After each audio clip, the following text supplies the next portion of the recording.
Where are we? April 2023. My apologies for stumbling. It's a hazard at times, I've got to say. What's going on today? Well, I've got a fair bit going on in the data release stakes, and that's already happened. In particular, this morning on the Aussie, where we had what did we have? Aussie this morning, employment figures, and surprisingly, according to the economists, the Aussie unemployment rate stayed stable rather than going up, which is good news. And that was unexpected. I don't know if the Aussie's done too much since then, but we'll have a look at that in the not too distant future. First up, let's have a look and see what gold is doing, shall we?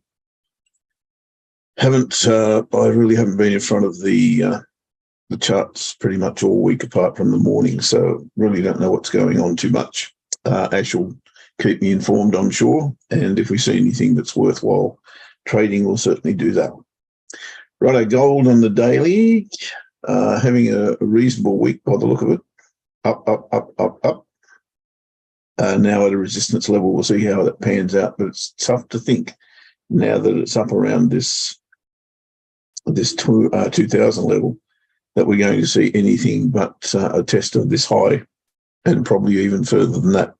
We shall see. Stranger things have happened. One thing that I do see, and I'll be looking to play, I suppose, at the end of the day. You can start this wherever you like, really. Is an ascending triangle. You could even probably put it in here. But that's where we are, right at the top of that market structure. So watching this area very, very closely. The one thing that's probably going to annoy me would be if gold just goes shoo, like that, rather than go bang, bang, because that's what everyone, including myself, will be looking for. Anyway, that's not for now. For now, it's how do we trade the breakout and see if we can make any money on it. Let me get rid of all that scribble to start with.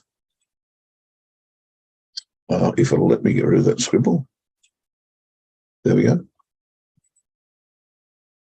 Righto, hourly chart is where we need to be. I don't know how this has been going this week. I haven't traded it at all, full stop, not even Monday. Let's see, Monday. Monday should have been good. Tuesday, high up here. Here's what candle's that? That's it's 4 o'clock candle. So there's the high there. No, yeah, there's the high there. Oh, that would have been tricky. The low there. So that would have taken you in. Hopefully there was some resistance there, DR1 or something like that, and you would have taken the profit. So that may have been okay today. What we've got is a high here on the current bar and a low on this one. That's the 0200. So right on the daily pivot. What a place to go into the market. Yuck. But we'll do it because that's not the criteria we're using. We're just not adding filters other than the high and low of the range. Just let me go to there. Right. So let's isolate that. High here. Low here. You've got to get below the daily pivot, surely. I'll do that. The round number will take us there anyway, I would imagine. So the high is at 2023.26, so we'll make that 2024 will be our entry for the long. And for the short, we'll go underneath the daily pivot at 2014. 2024, 2014, that's pretty easy to remember. Righto, so sell stop first. 2014 will be the sell order. 2024 will be stop loss. And take profits pretty clear. DR1. What's that level? It's not telling me.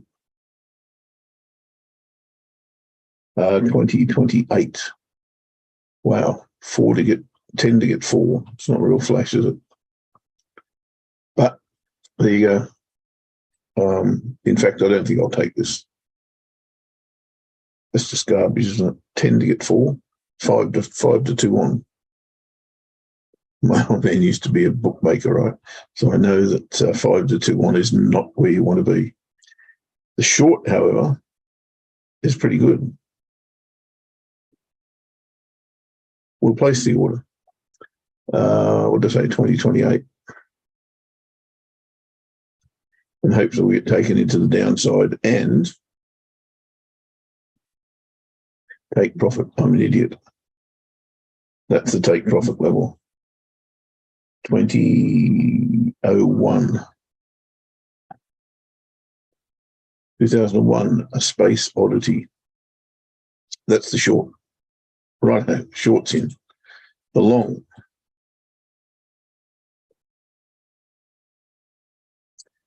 You order buy stop.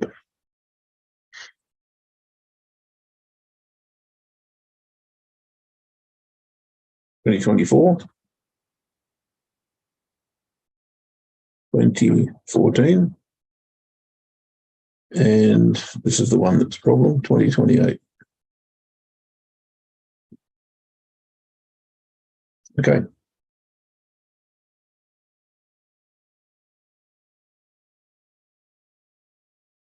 We could make that 2029, be a bit higher.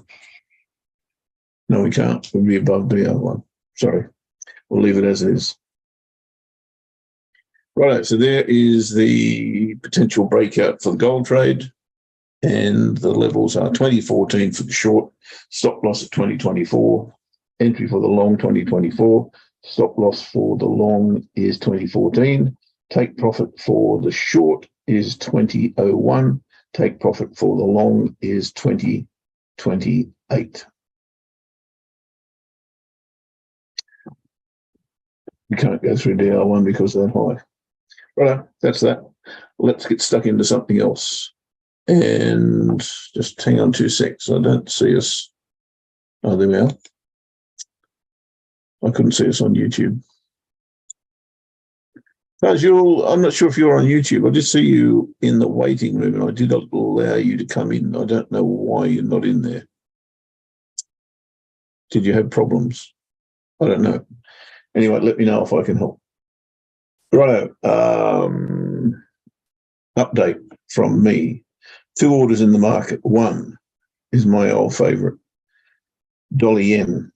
Dolly Yen, been trying to get long this for a couple of weeks now. And the reason is that I'm following this market structure, which is an ascending channel. And we've come off the bottom of it. That's where I tried to get in here somewhere and couldn't. Tried to get in here again somewhere and couldn't. And now we've gone through the monthly pivot. We've come back and retested not only the monthly pivot, but that trade line. So that's why I'm interested in trading that now. Okay, cheers, Sajul. And the entry level, it's kind of it's a slingshot candle pattern, but it's also a break and retest of both the trade line and the monthly pivot. And I like that little candle pattern sitting there, especially coming out of a bit of consolidation. So entry is above that bar at 134.11. Stop loss is way below that bar and below DS1. The reason for that is I see a bit of support area here, and I want to get below that. It's pretty much right underneath that candle, but I want to make a little bit of space, a little bit of breathing room, if you like. So, okay. So entry level, as I gave it to you, is 134.11. Stop loss is 166 pips below that. And I can't remember what that actually works out to be. I'm sure you can. I think it's 132.45. Yes, it is. Thank you. And I'm going to take first profit at this level, which is just under DR3, but significantly just before these little shoulders here. And that is at 135, the figure. So that's dollar versus the yen. We've got another one And off the top of my head, I forget what it is. I'll have to consult my sheets. It's Kiwi dollar. That's right. Okay. Kiwi dollar for short. Now, this is fairly complex. And I'll go through it with you just so you know what I'm doing. I've got a clear double bottom here. Couldn't be clearer to me. And I've got a first rally, if you like. So movement number one or phase one. What I see happening next is a retest of this level here. And that's what I'm playing at the moment. But there's more. Weekly chart is telling me that, weekly chart's not telling me too much at all, apart from we've got that big game changer bar on the weekly, which we pointed out, of course, to our Telegram group on Monday. Had a little crack at going back to this level, but only succeeded in testing the high side, if you like, or the back side of that trade line. That suggests to me that this is a buy zone here, but I don't want to buy into the monthly pivot untested. So my entry is above there. Sorry, actually my entry is below there, isn't it? My entry's there, and I'll show you why that is right now. We're looking to play the false break of this trade line. Up, consolidate, back underneath, retest. Also the monthly pivot, exactly the same thing. But the support trade line has been broken and retested also. So where I pointed out on the bigger time frame that's a buy zone, here is a sell zone. And for that reason, I'd much prefer to trade the sell because there's much better reward here and far less intrusion, if you like, by resistance of those trade lines. And, of course, the weekly pivot sitting up there. So I think that's the clearer passage. And that goes back to my target, which is down here at 59.45. And then I'll be looking to buy this. But in the meantime, I think it's a sell. Just short term down to that area there, but it's setting up nicely for me.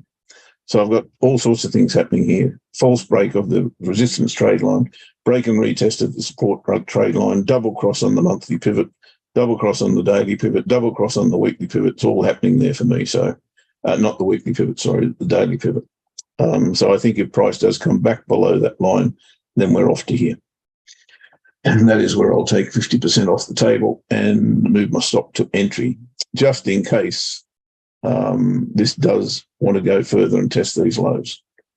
Can't see that happening, frankly, but it may get down to here somewhere. But then you've got a double bottom and a higher low, and I'll be looking for that higher low in this vicinity to trade this long. So dollar yen, you've got Kiwi dollar, you've got. I've been applying a whole lot of price action repellent this week to the market, and I was looking to trade Aussie dollar short yesterday underneath this bar here. Underneath this bar here. That didn't work. Obviously, we didn't get taken into the trade, but that couldn't have been further from the correct direction. However, what it has done for us, if today's bar closes as is, or even a little bit higher, but certainly above the weekly pivot and that the bottom of that range, then I'll be looking tomorrow for price to come back and retest that, and Monday looking to trade it long up to the top of that range again. I did exactly the same thing on euro dollar,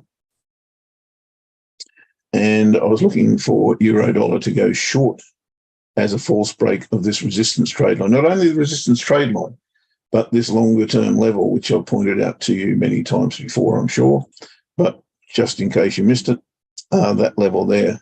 But instead of coming back below that, it actually took off.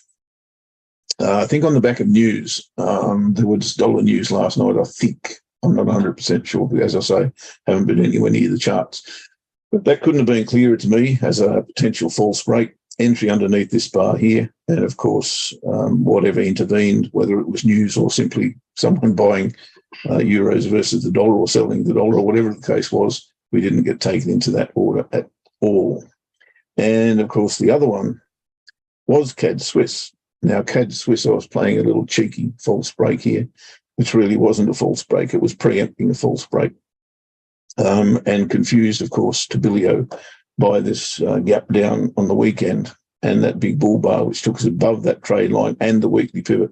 Then we got the pullback bar. So therefore, entry above that bar, stop loss here, and of course, price did exactly the opposite to what I anticipated that it might. And that's fine, as long as we don't get taken into those bad trades, and then it goes. So that's been the week so far. Lots of price action repellent as far as I'm concerned. I keep spraying it around and it keeps keeping price away from my entries. That's okay. But when they do, we want to have a bit of momentum. So today it is still dolly and long. It is, what was the other one? Memory like a sieve today, having a shocker. It is Kiwi dollar short. That's it. That's the one. All right, let's see how that pans out. And let's ask Ash what the heck's been going on this week, because I've got no bloody idea. How you going, bud? Yeah, good thanks, mate. Yeah, loads actually. I mean, we had CPI data from the US yesterday, which is why the charts were swishing around a bit. And it was interesting actually. I mean, the core number was in line on year, but the actual CPI number has come down from 6 to 5. So big drop year on year in CPI, and even the month on month only declined 0.1% from a previous 0.4%. So the pressure is on the Fed to pause. Say, what's the Fed going to think of that? Well, do you know that there's that was sort of like part of the narrative, but after that we got Fed minutes, and in the Fed minutes, all of the members agreed that they should probably be looking at 25 basis points for the May meeting. But they also said that there was a greater chance of recession now towards the tail end of this year. So that spooked the market somewhat. And of course, when there is recession due, the idea is that central banks will lower interest rates. But we are in a situation where 5% inflation is not an environment for them to lower interest rates. So what happens at the end of the year? And I think that's the slight question mark on the data we had yesterday. Weaker CPI, recession concerns increasing does point to a Fed pause at the very minimum, and potentially a diminishing of interest rates. But it does depend. Paused overnight. The BOC left it on hold. Left their interest rates on hold, and if the BOC leave their interest rates on hold, and you've also got, the RBA have done the same, pressure is now really starting to come in for the other central banks to do the same, and it depends. There's a slight kind of difference between the central banks now, where the RBNZ have continued to raise interest rates. The United States look like they're prepared to continue to raise interest rates. Difficult one with the BOE. The ECB look like they're going to continue to raise rates as well. So they are now sitting on different sides of the fence. But I think the fact that we've had some central banks kind of break cover and start to pause would suggest that the others are probably getting pretty close to that as well. 5% is still too high, and I wonder what that rate has to be before they do pause. I think they'd probably be more comfortable at 3.5. Anything over that, it's still a little bit tenuous, and they still really kind of sounding out the same message that higher inflation is much more dangerous to the economy than a recession. So it looks like they're going to keep their foot on the gas. It doesn't appear that inevitable, don't they? I mean, what can they do? The devil in the deep blue sea. We're going to have a recession. That seems obvious, and we're going to have high interest rates. That also seems obvious. Yes. For right now, absolutely, mate. And I suppose it depends on whether that recession does drive inflation lower again. Because if it does, then the central banks will potentially have to reverse their decision. Never mind a pause if they are going to stimulate the economy again. But they've also got the problem with the balance sheet is quite a big one.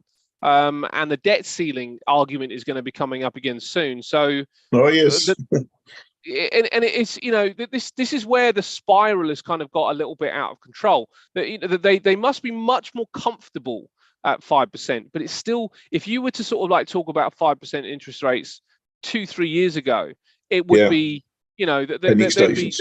there'd be panic. Yeah. So, you know, the fact that we reached 10 and we've dropped down to 5, it is a positive sign, of course, but I don't know whether that's going to be really enough to push the Fed into pausing. So the market's a little bit confused, and you know, we'll have a look at the charts. I'll show you what was going on here. I've got one trade on actually that Cool. if anybody's interested, I will show you, which is the pound Aussie short. And we've just sort of seen it come back up to this this daily pivot. Targets are down here just above the monthly pivot, but I'm looking for a bit of a push down with a pound. We just had GDP data come out, and it looks like there was a little bit of growth at 0.1%, but nothing spectacular. Aussie numbers have actually been pretty good this week across the board. They've not been too bad at all. So quite like the look of this. I'm probably, you know, going to be able to move the stops to this particular position relatively soon. So it'd be a pretty tidy trade. And anybody looking at that, you could attempt to try and just get it up here, because that area has now been rejected, and we've got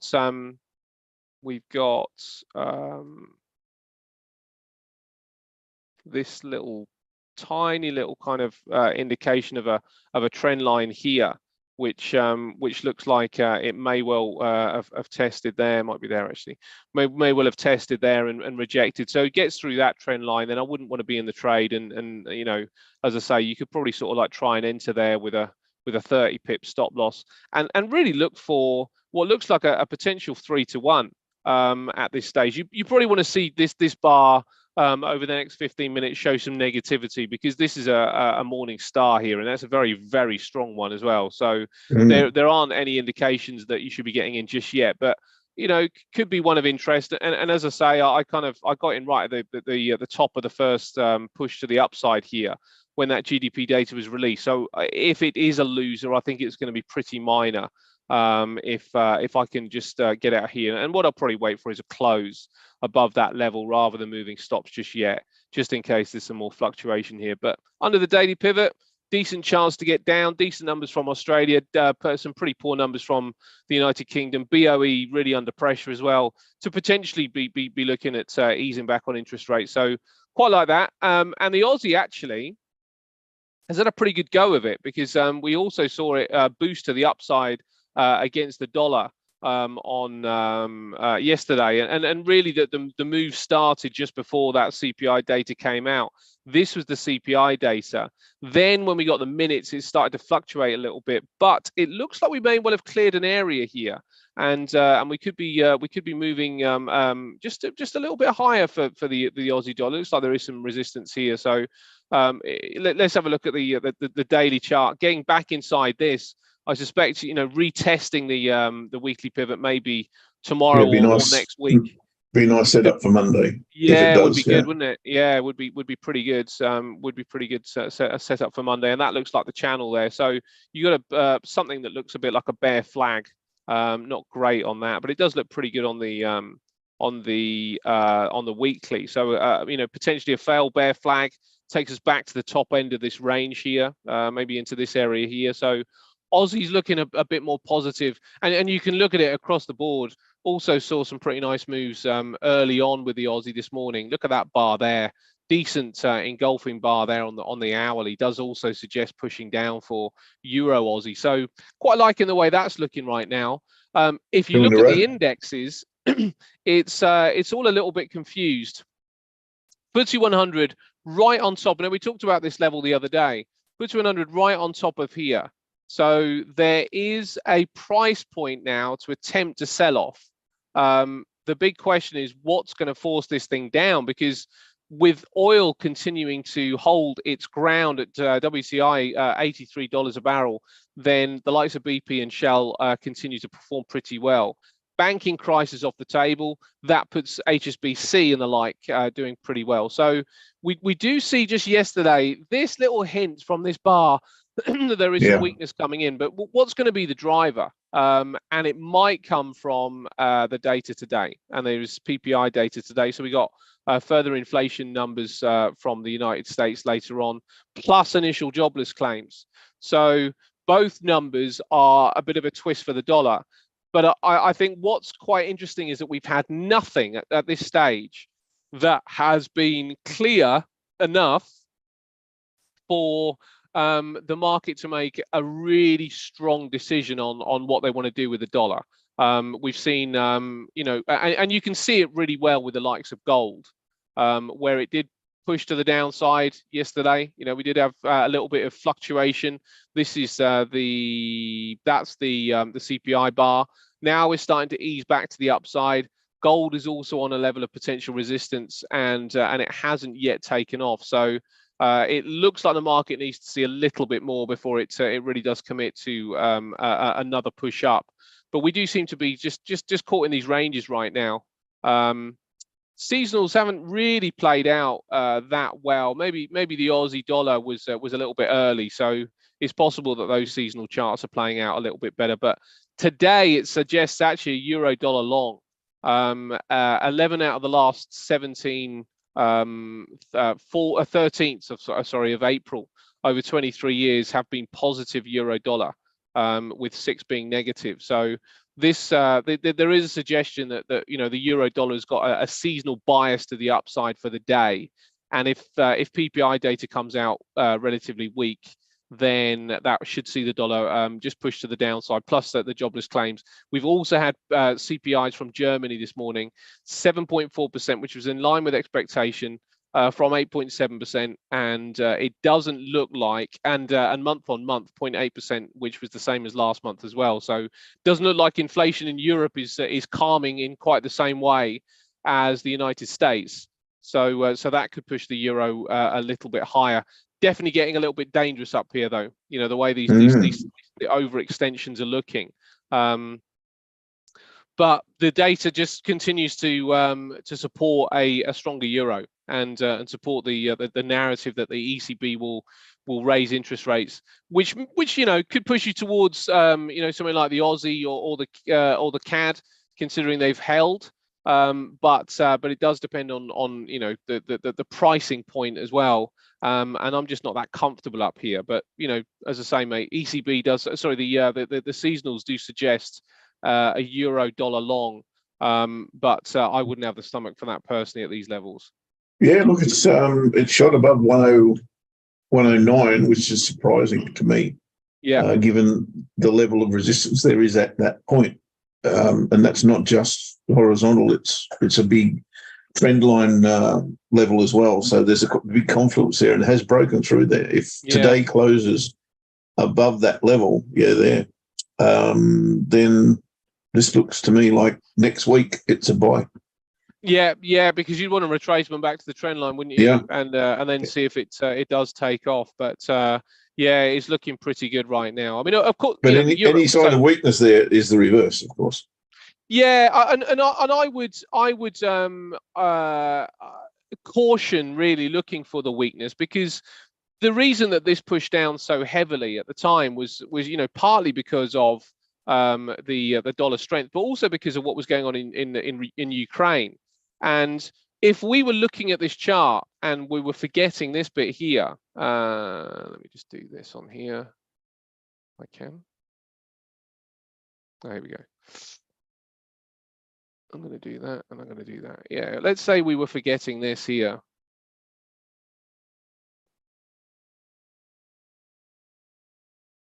And probably this bar as well, actually.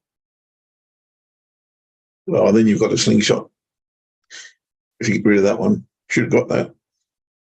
Yeah, there. If you were looking at that, you would suggest that this is a low price for the euro dollar. You know, that actually looks like pretty good value. You'd be looking for a bounce at this level, but because of you know how far it's come down, and it was looking like it was the bottom of the range.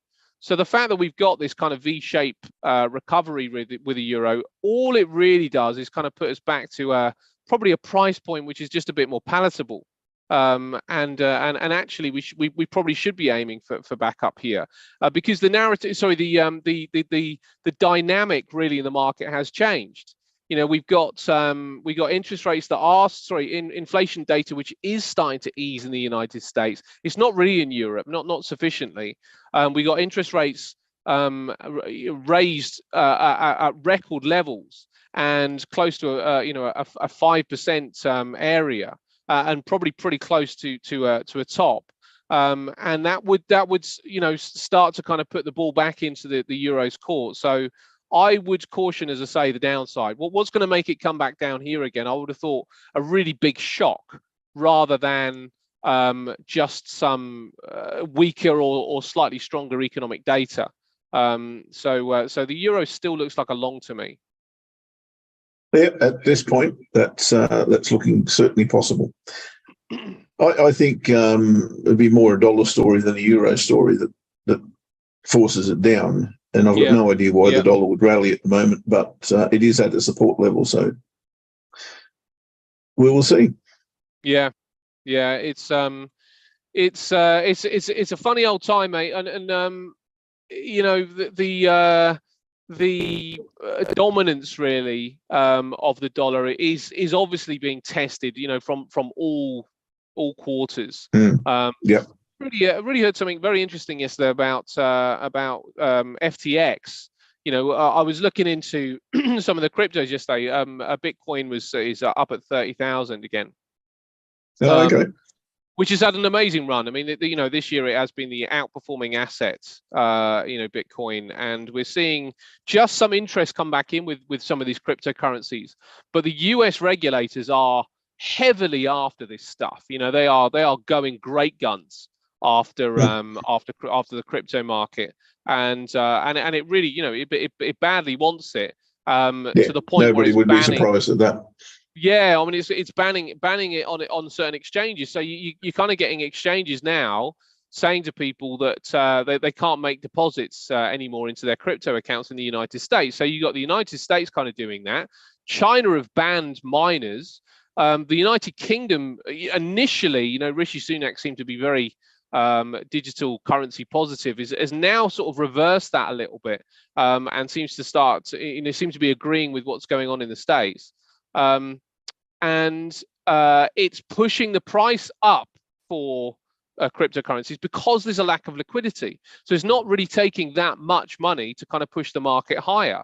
But what I heard yesterday, which I thought was really interesting, is the FTX story, which is one of the biggest exchanges in the cryptoverse, was done for nefarious acts and fraud and the like. And Sam Bankman-Fried, you know, he's, you know, taken to prison and everything else. But the idea yesterday was that this has been set up by the US government. So they set up their own exchange just so they could bring it down, put some fear into the market, so people don't trust cryptos anymore, and they come back to the US dollar. And this isn't sort of like a conspiracy theorist that doesn't have much weight.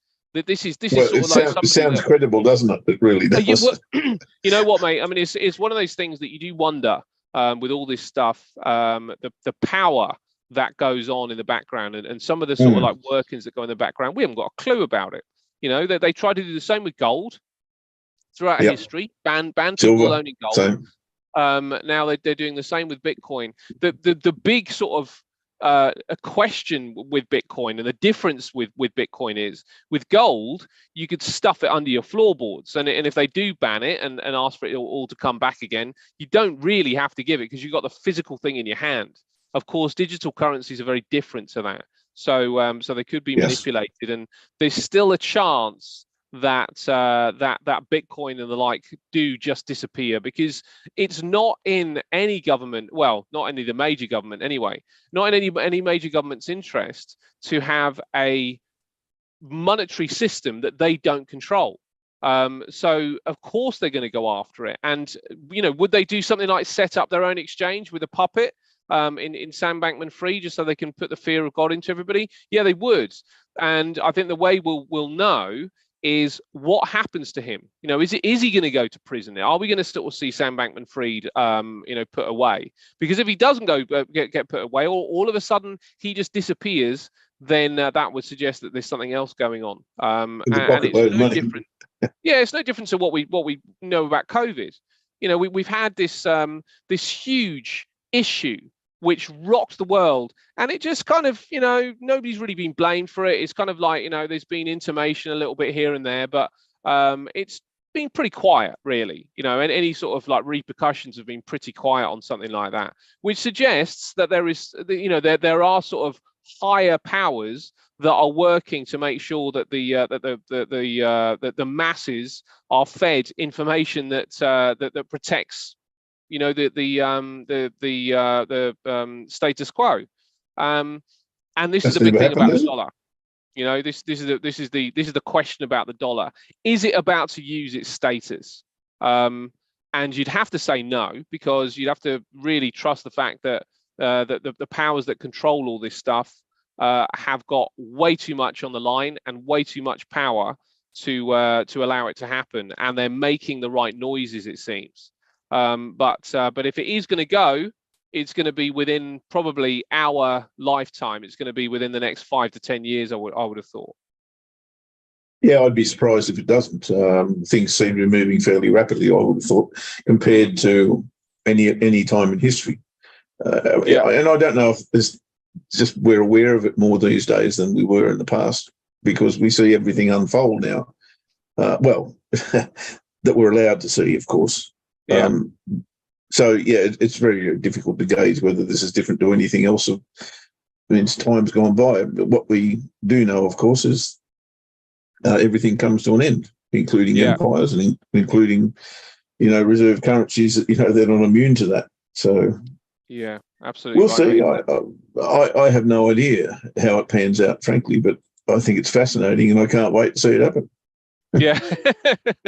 Well, I don't know what the world will look like, and this is the thing, you know, about the war in Ukraine, and how you can have a completely different idea of who's in the right depending on which part of the world you live in. We are fed that the West is correct on all this stuff, but I've got to be honest, mate. I don't trust any of them. I don't trust Putin. I don't trust Biden. I don't trust Sunak. I don't trust any of them. Why would you? Sleepy Joe. Yeah. He's just the guy who wears the badge. He doesn't really mean too much at the end of the day, except to distract people away from the real things, I suppose, when he falls off bikes and when he stumbles across dance floors and all the rest of it. It's all, it's just a circus. The last one was a circus. We might have another circus again coming up. Who knows?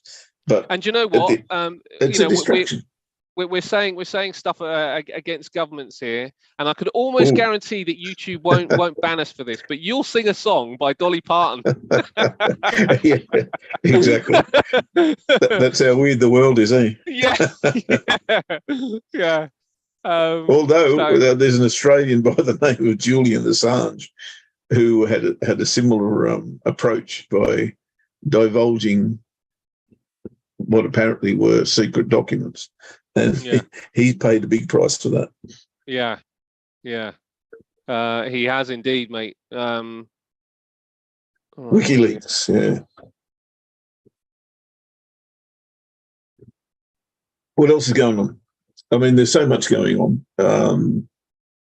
It's hard to know where we go next at the end of the day. You know, we haven't even spoken about, and in your discussions there about the US dollar and gold and all things changing. You know, and I don't know if this has died down, but, you know, the China, Russia, India, all of those denominations of non-US dollar acceptances these days. You know, as I say, that seems to have died. It hasn't died, but it's out of the headlines anyway. But to me, that's the most probable cause, if you like, of the dollar's demise, rather than what we've just spoken about. But I don't know why that's not in the headlines anymore, because to me it's crucial. Yeah, well, do you know what? There are certain people that probably would put it in the headlines, but I guess that's the thing, isn't it? That ultimately, if we consider who really owns the press and who controls the press, then the headlines will be what suits the narrative and what we're meant to be thinking right now. Well, So interestingly, I see in the news last night that or was it this morning, that the IMF have now suddenly decided that the economies of the world have got a problem. yeah, Where have they been? Where have they yeah, been? I yeah. mean, I this is not news. Yes, yeah. No, absolutely. And I suppose, ultimately it's our job to kind of bring it back to the charts. And this is sort of like some of the challenge really. When you know that there's these big things going on in the background and breakable events, it feels sometimes like you need to trade that stuff, but actually it's so big that it's going to be a tankard to move, and it will move eventually, but you won't even see it kind of coming probably. But all we've really got is our day to day, and day to day. We've got the US dollar weakening. We've got the Nasdaq also in a little bit of bother here. It did actually sort of react as the weakest of all the indexes yesterday that I look at. A huge volatility, massive push to the upside when that CPI data came out, with the expectation that maybe they were going to get some help. Then a big push down, found support, pushed back up again, and there was a push back to the downside. But now the Nasdaq is just sitting. It's not on that chart actually, but it might be on this one. Yeah, it's just here. There's the level there. There's Oh, a that looks familiar. tiny little trade line here. Like it. And that there is, there's a couple of odd patterns going on here. But it's difficult to see this one, but there is actually a little head and shoulders pattern that's kind of forming there, and that would suggest that this might need to go on a little bit longer. It's kind of a bit skewy, but that looks like the neckline around about there. So if the Nasdaq breaks the monthly pivot, then it looks like that there could well be a decent move lower. Let me just see where this. Yeah, What look, when time you frame's kind that, of mate? Is it, what's that? This is what on time the frame's that? 4-hourly. This is on the 4-hourly. Right. Okay. And when you look at these the way that the trend line kind of is, it just makes it a little bit clearer.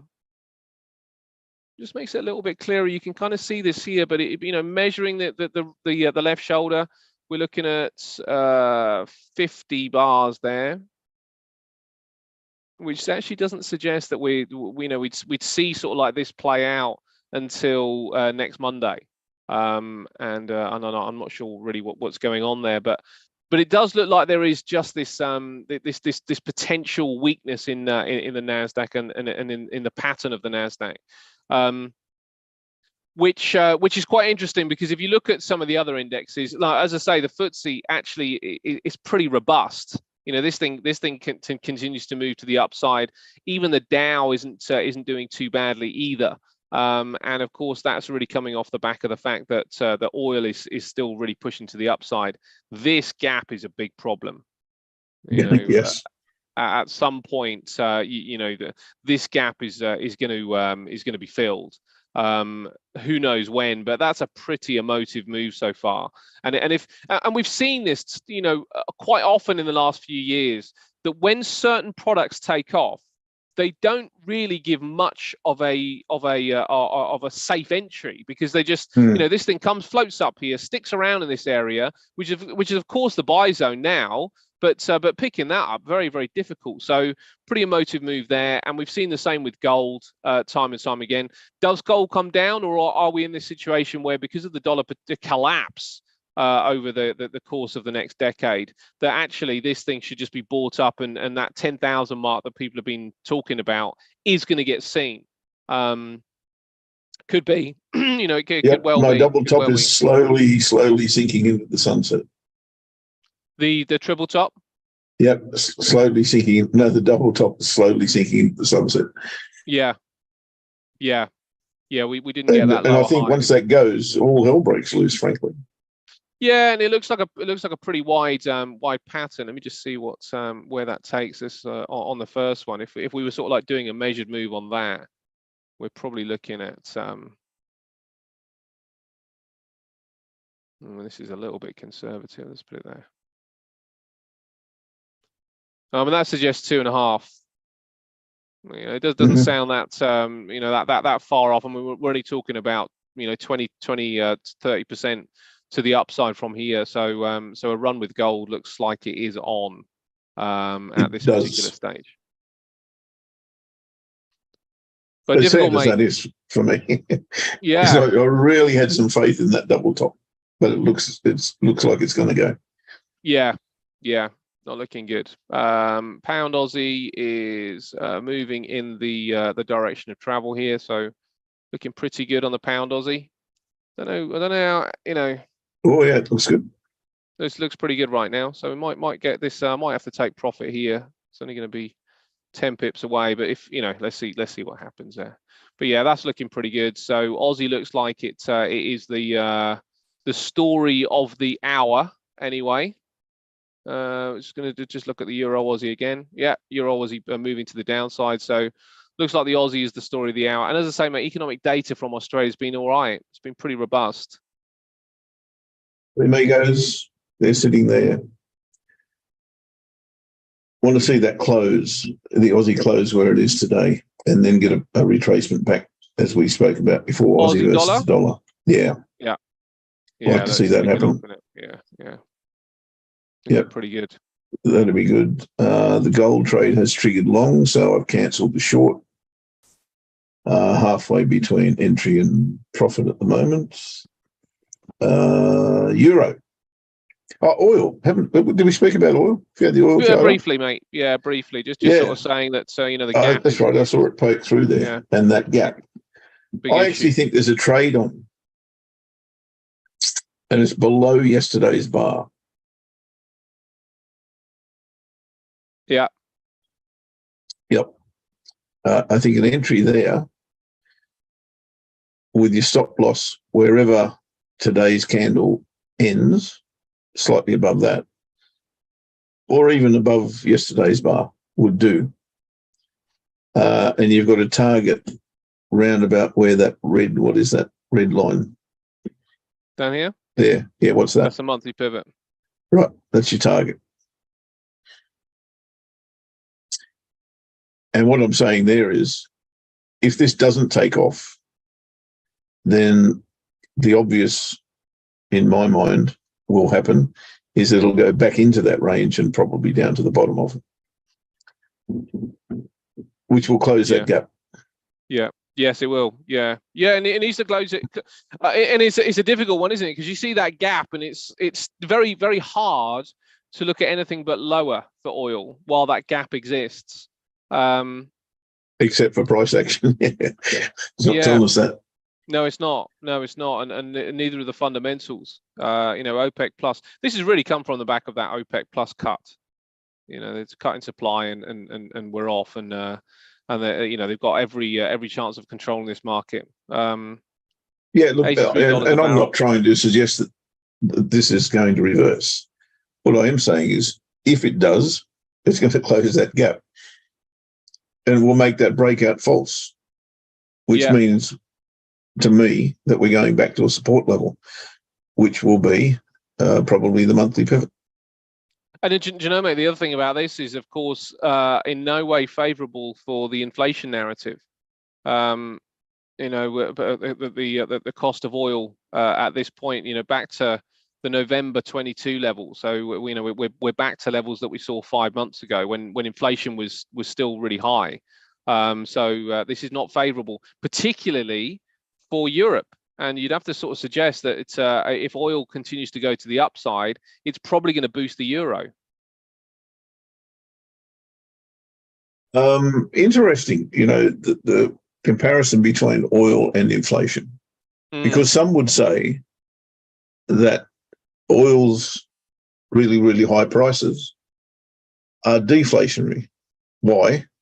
Because people can't afford to buy fuel or groceries or whatever. And therefore they're not spending as much. So if they have to go to work via an automobile, then everything's going on oil, and they're not spending anything on anything else or money on anything else. So there is an argument in that direction also. I'm no economist, so I don't know which one's right. Maybe they've both got validity, but it's an interesting conundrum. Mm. Yeah, well, it is, and I guess it depends on which part of the globe you get your oil from. And as I say, it's not going to be particularly good for Europe because of Russia. And also, if we look at the basket of what's making up inflation, then luxury items, if luxury items start to diminish in price sufficiently to drive inflation lower because there is a lack of demand, but that is swallowed up by what people need with the consumer staples, food and oil, then the oil going higher actually won't improve things at all. So there needs to be a decent balance between what people cut back on, because they can't cut back on food. So do they cut back on, and they can't cut back on petrol if they've got to get somewhere. So yeah, I don't know, mate. It is a bit of a conundrum, but $83 a Double-edged barrel sword, is, isn't it? yeah. I mean, it's a pretty high price. Let me just have a look at this. I'm going to place that trade, by the way. Play on oil. Yep. Cool. Okay, let me pass you the screen.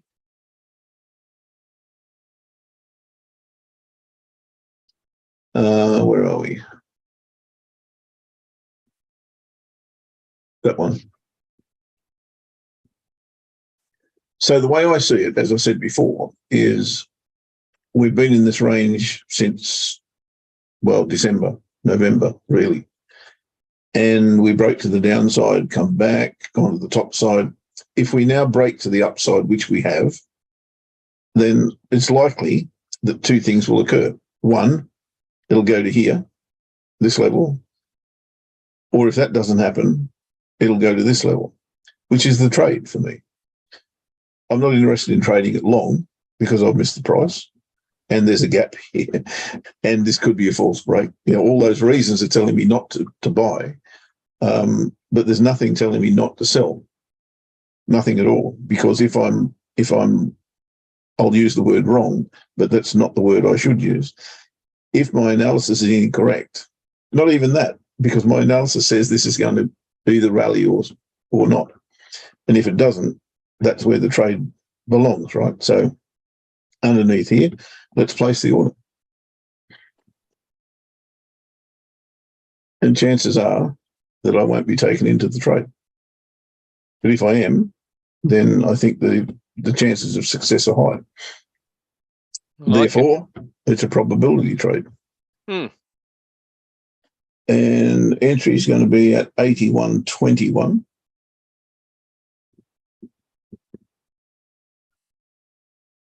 Oh, sorry. There you go. And the stop loss, I think it doesn't really matter, because if this goes here, I think your stop loss can go anywhere in this vicinity.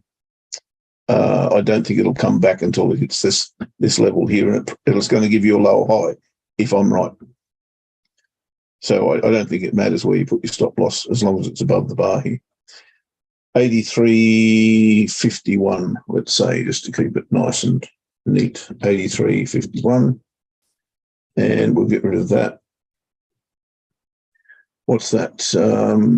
TP1. We will go with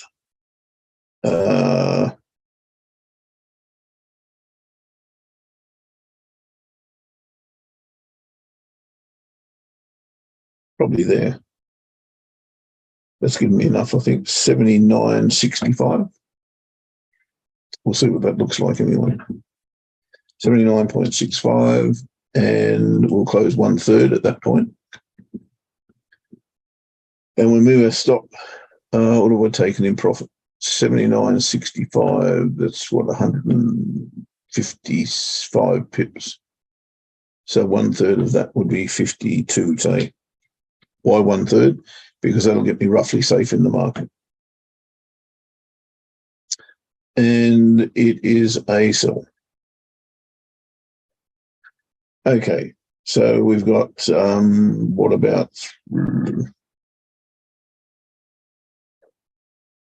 4 5/9 or something like that. for our TP1. I think that's in the right place. And if we get this right, then we'll move our stops where? 50 odd pips. Just above that high. That works for me. I'm happy for that. Target, monthly pivot. There you go. As I say, I'm not predicting this is going short. What I'm saying, if it does, I want to be involved, and I want to be involved there. And we'll get down to here.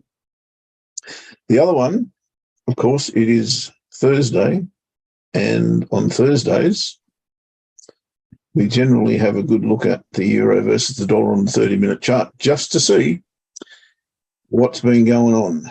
And no daily pivot test yesterday, no daily pivot test yet today. So I'm interested. What I need to see is a false break of resistance or a double top and a lower high, or some reversal pattern and a lower high. You could probably stretch the imagination, say, on the hourly chart. Come on, hourly chart. There we go. You've got a bit of a head and shoulders forming there. So there's your potential reversal pattern. I would then need to see a lower high in here somewhere to be able to trade that. Or if this becomes a high, then I've got a trade line through here.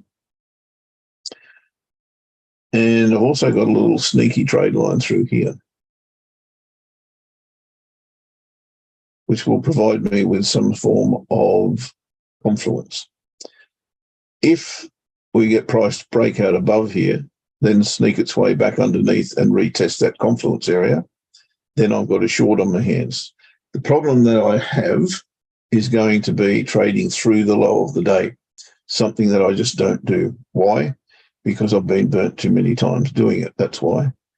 So say you've got plenty of room there if you get the right candle set up here. So you want to be entering around about that level.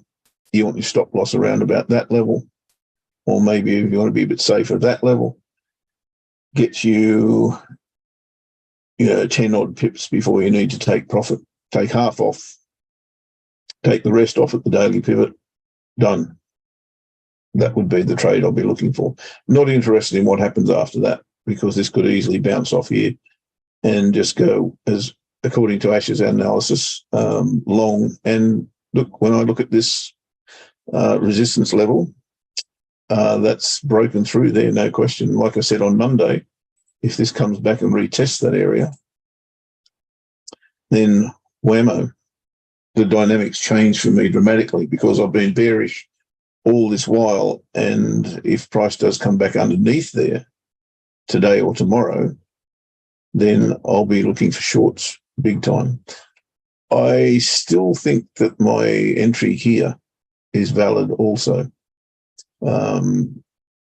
That's expired, that trade, but I'm seriously considering replacing it, because just like oil, I think if the bulls are wrong, they're going to be wrong here, and they're going to do, the bears will take price down to this level, bare minimum, and then maybe even down to here.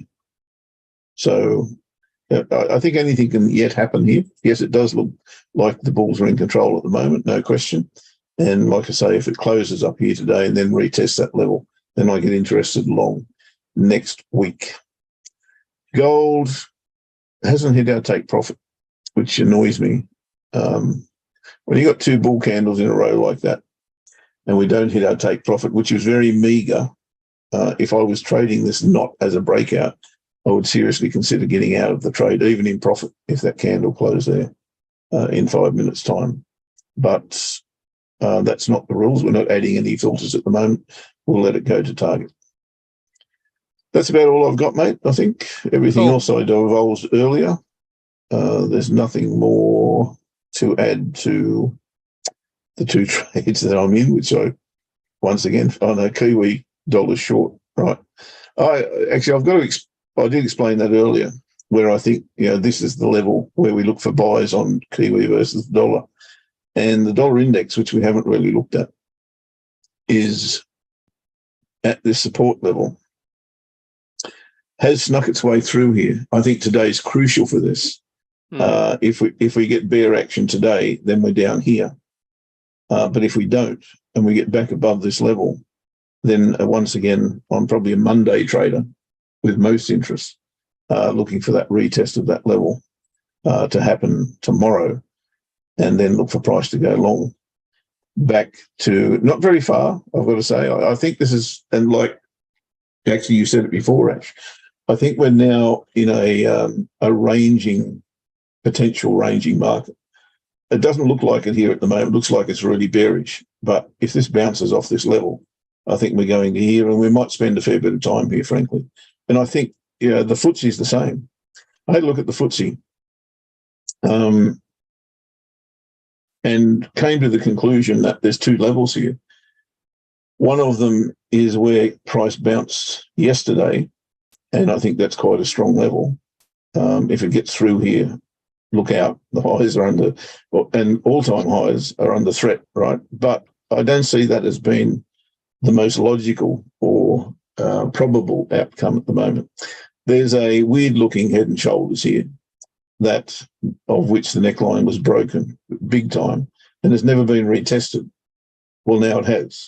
So that makes it interesting. There's a slight angle on that as well, isn't there? On that's head and shoulders. There is, yeah, there is. But that level is strong for mine. I don't know how much history it's got. Well, probably none, because it's all gold. There is a little bit through here back in 2017, 18. So, to my mind, this is setting up to be a sell. It's not there yet. One candle does not a sell make to me. But if I saw another, particularly on a smaller time frame, maybe even today, a lower high in here does get a little bit interesting. You've got an evening star. That is an evening star for you, Ash. Yes, yeah, definitely. Actually, a really clean one as well. Do you know, interestingly, if your oil trade plays out, I would suspect the FTSE will follow it. Yeah, well, that's true too. Yeah, that makes sense. So, the fact that we're at a strong resistance level, the fact that we're looking at a potential lower high here would get me interested. In fact, if this candle closed as is, we're at a 4-hour candle at the moment. An hour to go, hasn't it? Right. I would actually put a little short underneath here. I think that would be okay. Incidentally, as well, if recession does appear, then that's another driver for oil to go lower. Potentially sort of with people losing jobs and just a lack of need for travel, then that's another reason that buying oil, I suppose, at this particular level seems a bit dangerous. Yeah, well, it's at the wrong place for me to buy it. So the obvious attraction is to see if it can sell off. So Swee agrees with me. She likes the short on oil. Excellent. Yeah, a bit of a build as well yesterday. Crude oil inventories up 0.597 million, and they were looking at a negative number. So that'll help. A little bit of a build in the oil inventories as well, which doesn't make oil bearish by any sense, but it certainly sort of takes the kind of shine off the bullish potential for the upside.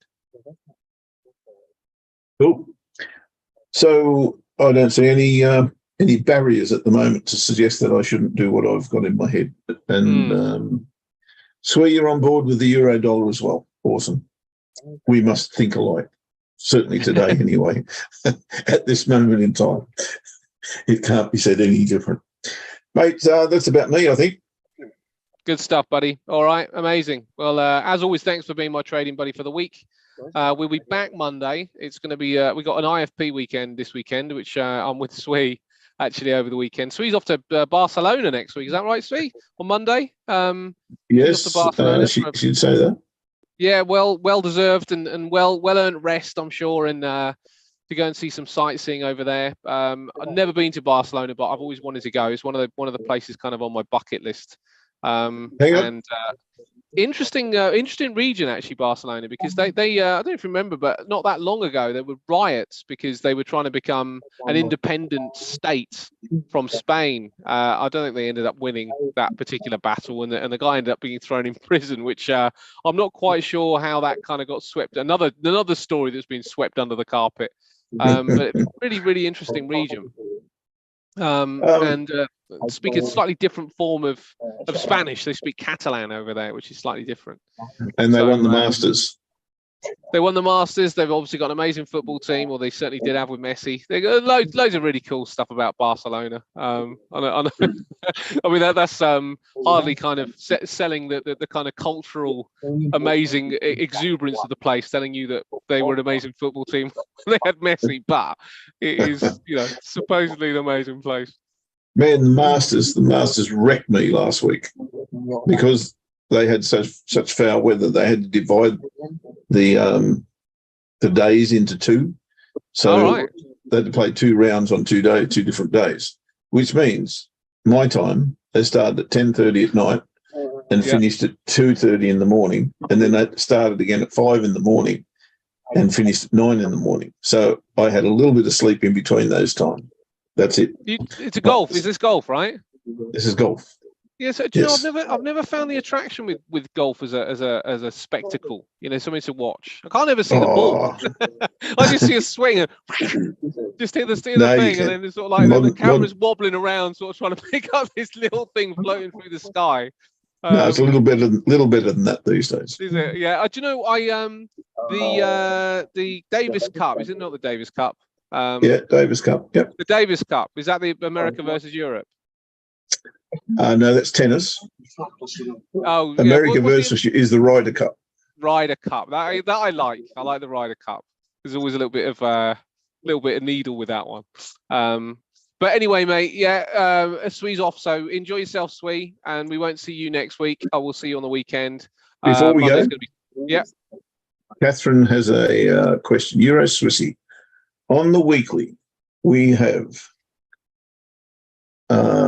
what's 3 high test bars, perhaps some room for it to go down to recent low, but at such low levels currently, one would seek drivers or buyers for some turnaround too. Okay, Euro Swissy I found very, very, very tricky. Let me pull up a chart on Euro Swissy, and I'll show you what I saw probably, I don't know, 2 years ago, was it? Can't remember. Long time ago anyway, but it was, so obvious that it was impossible to miss. And I shouldn't say that because, other people, different people see different things in charts all the time. But what I saw was this level here. And we spoke about this, at length. Actually, the level was there. And why I thought that level was so significant was that this massive move in January of 2015, when the euro and the Swissy became decoupled, ended there. So it went pretty much double the distance from open to close that it finished, right? Here's the low, here's the high. It's pretty much bang on 50%. So I thought that was a very, very crucial level, and it took 7 years to come back to and retest that level after all that consolidation there. When it did, I couldn't see anything here but a bounce, which happened for 2 months. That's all. And then it got back down underneath this. Then it retested it from above and rejected it once, twice, 3 times, 4 times. Ultimately, on the 4th occasion, it just tanked. I don't know if we come back there again, frankly, on the monthly. It looks to me as though this is in a pretty tumultuous, if you like, downtrend. Lower lows, lower highs, lower lows, lower highs. So with that in mind, for me, it'd be very tough to trade this long, especially if there's no room for profit before resistance. And that appears to be the case here at the moment. I think that's your ceiling right there. I don't see this getting above, which at the end of the day is parity. So I don't see this getting back above parity anytime soon. In fact, I see it going down to test these lows here.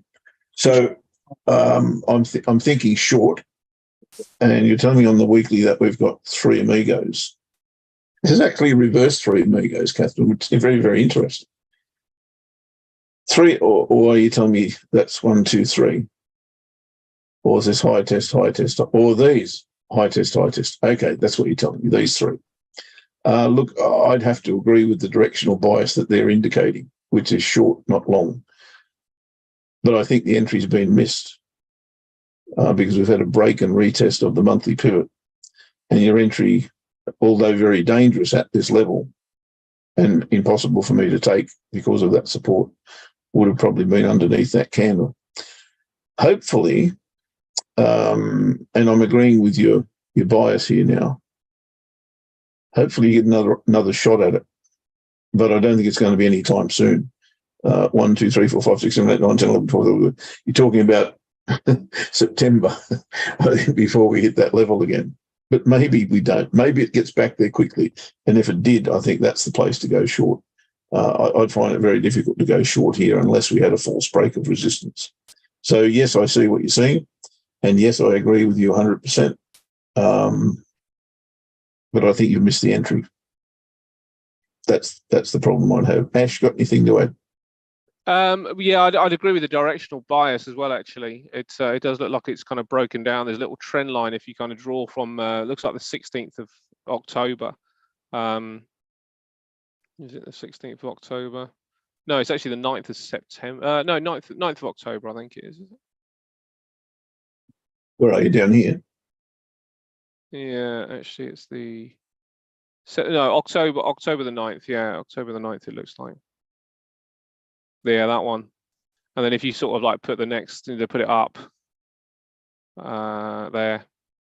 Yeah, looks like that level there would be where I'd want it to kind of get back into. So a break to the downside's all right. I agree with you. I think that the current sort of the current move is an extension leg, and I wouldn't want to get in on an extension leg. But if this retraces back to or to near that level or the low of the most recent green bar, the close of the most recent green bar.